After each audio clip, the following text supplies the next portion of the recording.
May 23rd, 2020, and here with us on the Houston Asian American Archives COVID-19 Special Collection Oral History Interviews is Dr. Alan Quinn. And thank you so much, Dr. Quinn, for spending time to speak with us about your experiences and perspectives on the COVID-19 pandemic. My Um, pleasure. Mhm. Thank you. And to start, would you mind sharing with us how the COVID-19 has impacted your life? Well, I have about 5 or 6 speaking engagement.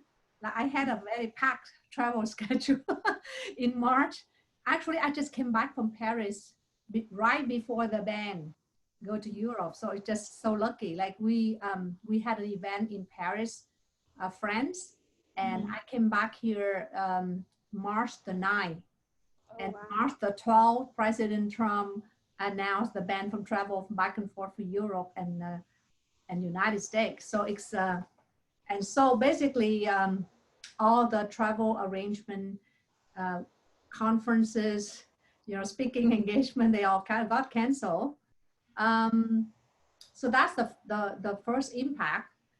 But the nonprofit that I currently work with is an online institute. It's a civic education Institute for Civic Education in Vietnam.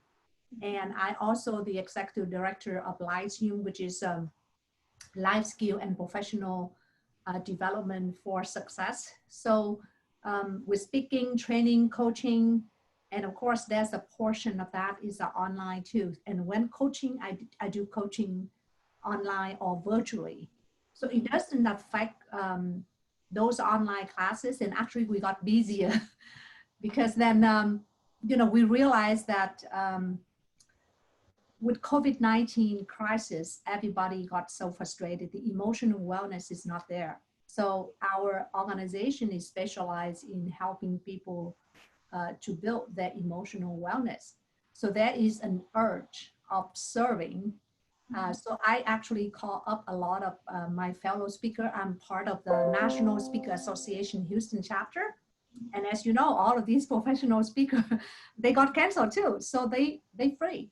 So I asked them, can you come on board and help to serve by providing, all kinds of workshop like how to cope with anxiety, what are the 5 steps to reduce this, to cope, to speed through stress in 15 seconds, how to turn worries into actions, and how to communicate with the children.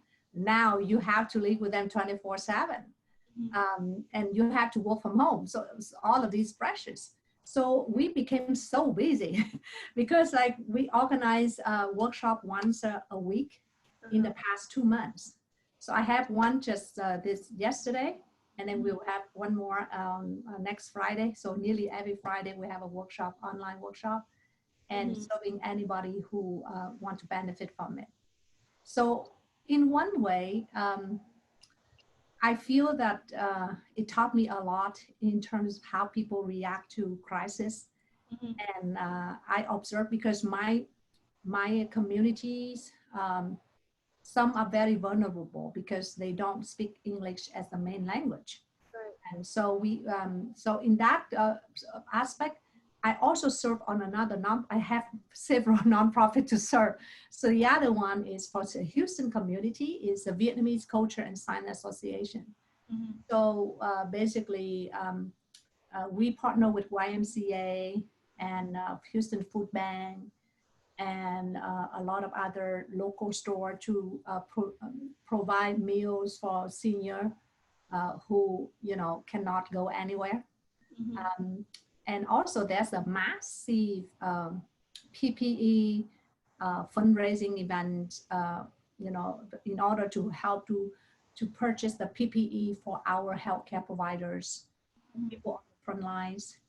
And just recently, just like on Mother's Day, I was involved in a really a meaningful project that we partner with a healthcare organization called Vang Lang IPA and with the Vietnamese Pharmacists Association, Vietnamese Medical Association, and our Vietnamese Culture and Sign Association. So we, within 1 week, um, we actually put together a COVID-19 free testing for seniors, for the people who lack the language. And you know, the process of free screening is pretty comprehensive. Like you have to go online and you have to fill in a whole bunch of questions.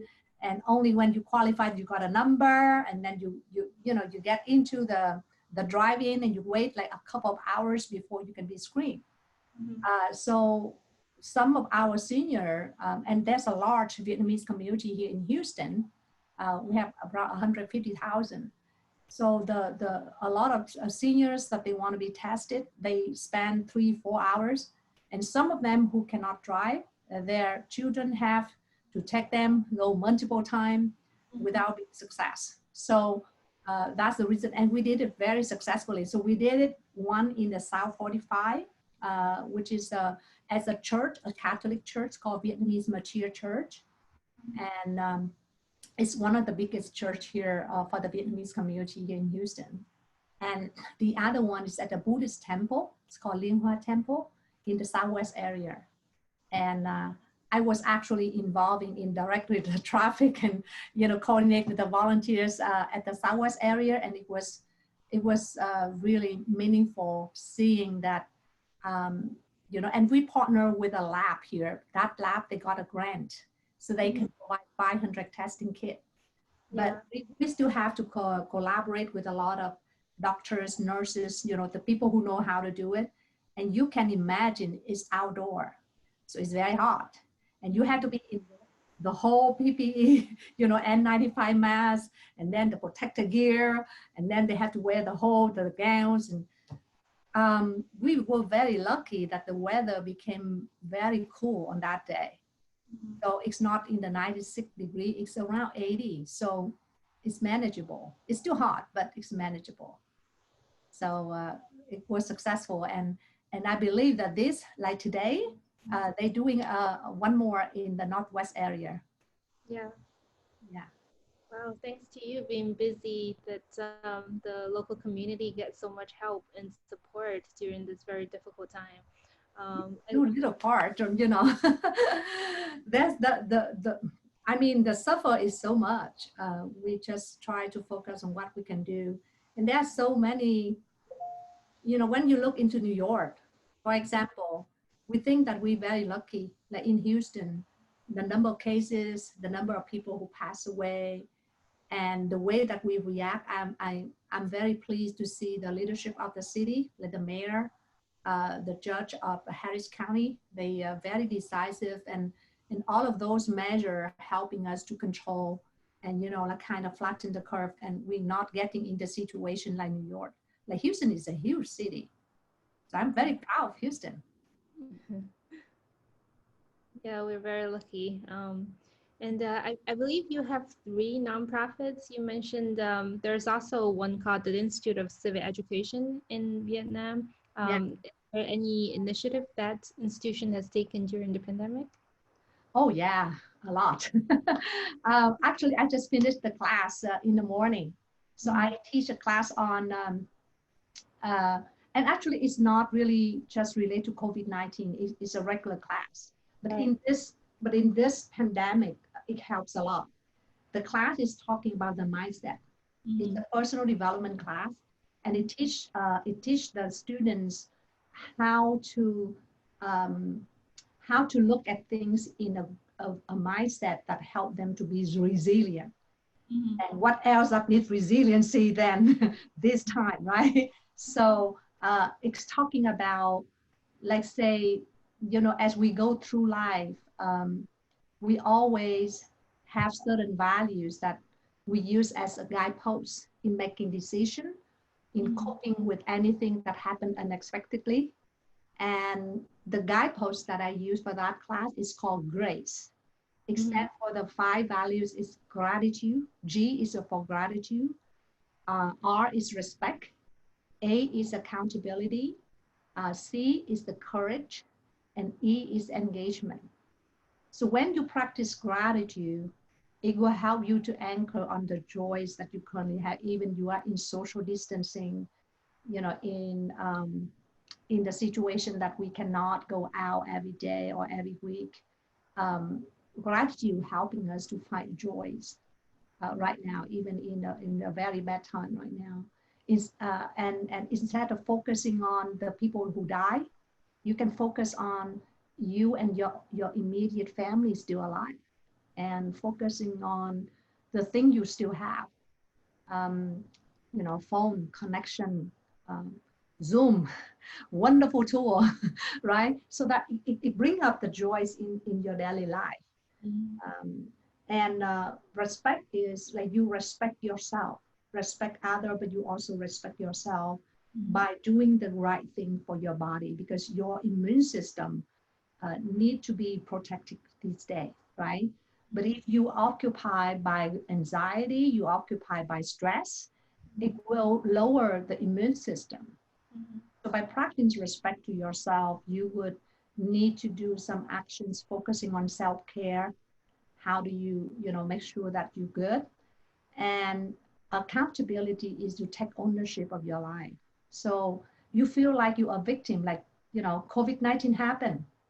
You cannot do much about it. However, you can still do a lot of things like, stay focused, like practice gratitude, take good care of yourself, and do whatever that the government say, okay, wear masks, we wear masks, okay, wash hand, those are the things that we can focus on, because those are still the things we can do. So accountability is not just accountable for what your actions are, but also accountable for the response to the thing, unexpected thing that happened to your life that you have no control for. In this case, the pandemic is one good example, right? But that kind of ownership is hard. So you need the fourth value, which is courage. You need to take a lot of courage to do the things that you're not comfortable to do, but you need to do. And then engagement is, it shows that even you stay home within social distancing, connecting with the people within, your close circle in the family, as well connecting through phone or other tools, still very important. So the whole class is teaching about values and habits you need to build to really build the muscle around race. And I enjoy teaching that. So today is the first class uh, with about 40 students from Vietnam. So I taught the class, I'm teaching the class in Vietnamese, but I also have a talk show, a weekly talk show, sharing about those values on the local radio and also television. So I have been running like crazy, but it's good. It's all the message of how do you stay calm, right, and grounded in this time of pandemic. Yeah, well, this is wonderful. Thank you. And just to touch on how, for some of the people that probably are experiencing anxiety and they channel it out through a negative way by targeting the Asian Americans through xenophobia, anti-Asian, Hate crime, right? Mhm. yeah, hate crimes. We saw so much of that. And what is your perspective on that and how we can heal this group of people? I, With, I, I feel sorry for those people. I Mhm. understand where they're coming from. All of the people become so rude, and because of the fear, you know, our world is full of fear. And when people are full of fear, that is their reaction.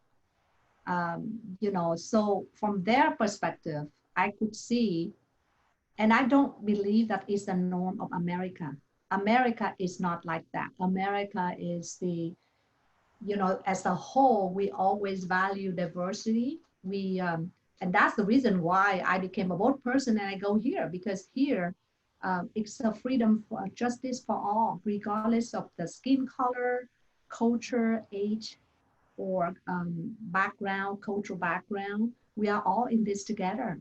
And I think in Houston, during we have encountered disaster before. This is not the first time. So because we have hurricane all the time, and the Harvey flood is Good. so beautiful. It's so beautiful seeing the whole community, regardless of the skin color. It's not that. So when I saw Now, not many incidents in Houston, by the way. Like Houston have some, but not as in California, because I have lots of friends in California that they experience this kind of discrimination and what I call it hate crime, right? But for Houston, I think the majority of the people are very friendly and they truly kind of melting pot.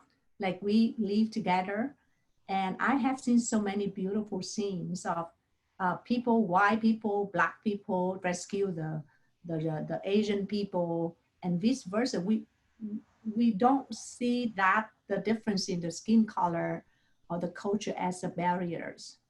But once in a while, I heard some incident, and I think all of those incidents when people yell at you, they demonstrated their witness, not us, their witness, because they fear. They are living in fears, and when you're living in fears and anxiety, you tend to act, based on the instinct, and that instinct it has no rational. So if I am uh, happen to be a victim, because somebody asked me like, okay, if you treat it like that, what would you do, right? So I guess it depends. It depends on the situation. You can still stand up. Like if the behavior is like intolerable, you can ask for intervention from the police, Yes. or at least you can still use a very nice verbal to respond, like you are who you are. You don't need to be rude back to them, but you find a way to neutralize that comment or whatever, and then you engage other people who are not in that. And I believe there will be a lot of other people who don't like that behavior either, regardless of where they come from. So isolate that person who create that incident, and never forget that we have to feel compassion even to that person, because that person apparently lost their cool. They just don't think clearly. So that's my perspective. Mhm. I don't know whether it's so kind of like not not what do you say for that, like too positive or not, but that's the way I want to look at all of these hate crime. Yeah, definitely. And in terms of connecting with other people, how do you find your relationships with people around you has changed during the pandemic lockdown? um, the first week is tough because we used to go out and eat a lot. So I start cooking a lot. We used to eat out and now no more eat out. So I have to do cooking.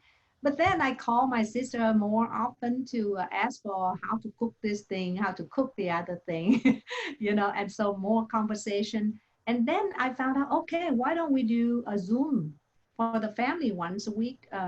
Because my sister and my brothers are not living in the same town with me, and we usually not talking a lot. But now because we all of a sudden we had an urge of connecting, then I said, why not use Zoom? And it's great. And for the folks here, I miss the volunteers. So there was supposed to be, like this weekend, there was supposed to be a national youth leadership development camp in Washington D.C., and it was canceled. So they're going, like right after this, I'm going to join their hangout. They will have a virtual hangout for the staff. So we learned the new norm. Now, to me, the Institute for Civic Education in Vietnam is the norm, because we always use virtual. So it became a strength for the organization. And so I asked myself, how can I help? So I approach other group that never used Zoom before or never used virtual, and offer help or services for those, so that they can get up to speed. But for us, it's in a way it's an opportunity to serve, Yeah. to provide some more opportunity for others. Yeah, and I forgot, we onboarding 4 interns, 3 intern from Vietnam and 1 from Germany. So they all going to have a summer project, and we are working, we partner with two other health organizations, one in Vietnam and one in California, to deliver workshop for parents with autistic children. Believe it or not, in Vietnam, there are at least 50,000 or 100,000 kids impacted with autistic. So that would be a few series of programs that we will deliver throughout the summer. Mm-hmm. Yeah, this is wonderful. And speaking of Zoom, when you were touching about everything has moved online, including social gathering, so how do you see as the new normal in terms of technology, how it can change completely our lives and the way people connect? Absolutely. Because now, for example, I already work on, like we have a banquet that we're supposed to do in October. I already work on the virtual banquet instead of, because right now we're not sure, right? What if the virus came back? And when you book a venue, because normally when you do a gala, you have to book the venue. And when you book the venue, you lost money regardless, right? The deposit. And with the venue, you only have a number of limited people who can attend. And, you know, there's a lot of constraint in that. Of course, it's a live event. Now with virtual, um, you can gather a large event, multiple countries, especially for our organization. We have members from France, from Germany, from Vietnam, from United States, Canada, France. So they can all come and join in this virtual event. So it is an advantage. And the only challenge is that how can you create the experience that the similar way as the live event? And we are working on that. We are working on that. There's a lot of different organizations that already work on the digital experience, so that you know, they create the tool for us to use. Right now, Zoom is pretty good for a meeting. I have attended an event that had thousands of people, a dance party. Right. And they all dance from there, and it's so much fun. People still enjoy, you know, they dress up, but they stay at home, and each of them, you know, dance from their own home. But we have 1,000 of people, and they just put everybody on the Zoom looking together. It just looks so much fun. Yeah. Definitely a lot of fun and bright side of the technology. And do you think there could be any potential danger to the way people connect with technology, like everything being virtual these days? I would not say dangerous. It may be disadvantage or advantage. It depends on the nature of the work that you're doing, right? Mm-hmm. For example, how do you do like walkathon or you know, marathon? You still need that kind of physical and people together. That spirit you can do virtual, but nothing can replace the really face-to-face kind of interaction that those events has.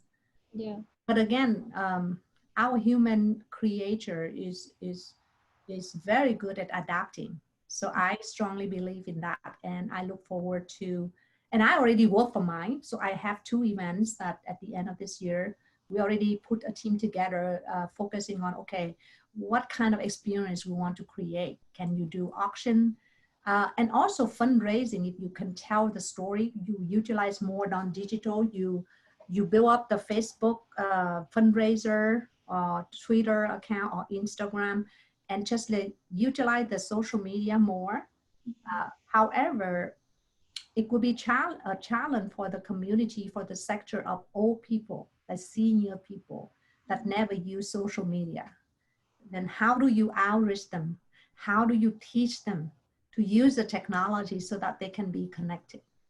You know, so it's in itself is a project.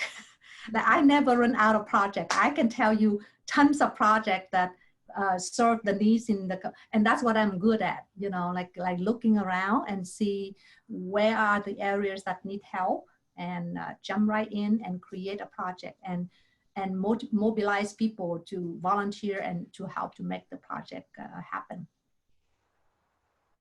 Yeah, that's wonderful. Thank you.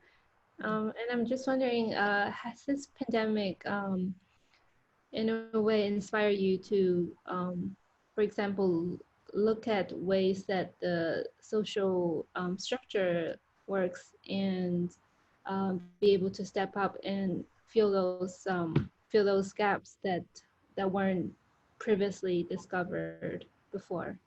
Sorry, that's a bad question. Yeah, absolutely. Because I think it removes the obstacle, because normally we tend to think the way we used to, right? So whenever we do gala, we only focus on, okay, this is the way we did, so we're going to do this way. But now, because of this pandemic, it forces us go out of the comfort zone. So we ask ourselves some questions we would never ask if there were no pandemic. So because of asking that question, the beauty is that when you ask a question, you will find an answer. And that answer changed your life. That answer changed the whole world in terms of how we interact, how we organize things together, how we can mobilize the whole community, even without being able to have live events. And from that, you see the potential. And I bet you, after this COVID-19 things, the new norm is going to be different. And it's only better. It could be better. It will be more comprehensive. And I can't wait to see how the new norm will happen, after this COVID-19 is over. Yeah, very exciting and lots of changes, but we hope that it moves for the better. Yes.